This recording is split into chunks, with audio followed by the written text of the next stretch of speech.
જૂનાગઢમાં ઓઝત નદીનો પારો તૂટવાની ઘટના બાદ આપ નેતા પ્રવીણ રામની સ્થળ પર મુલાકાત બાદ ધારાસભ્ય દેવા માલમ તેમજ અધિકારીઓ સ્થળ પર પહોંચ્યા હતા।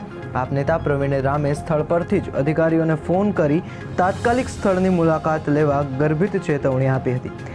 આ ચેતવણી બાદ અધિકારીઓ અને પદાધિકારીઓ હરકતમાં આવ્યા હતા। ધારાસભ્ય દેવા માલમની સ્થળ મુલાકાત દરમિયાન રોષે ભરાયેલા ખેડૂતોએ ધારાસભ્ય દેવા માલમ અને અધિકારીઓનો ઉધડો લીધો હતો। આ સમગ્ર મામલે ધારાસભ્ય પ્રવીણ રામ દ્વારા સત્વરે પારાના સમારકામની કામગીરી હાથ ધરવાની માંગ કરવામાં આવી હતી।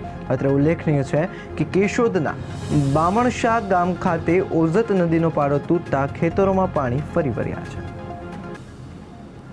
કે એક મહિના પહેલા જ્યારે આ પારો તૂટ્યો ત્યારે ત્યાંના ખેડૂતોએ ધારાસભ્યશ્રી અને અધિકારીઓને અનેક ફોન અને કરીને જાણ કરી હતી, છતાં પણ કોઈ ત્યાં સ્થળ ઉપર આવ્યું નથી અને એટલા માટે જ આ ઘટના બની છે।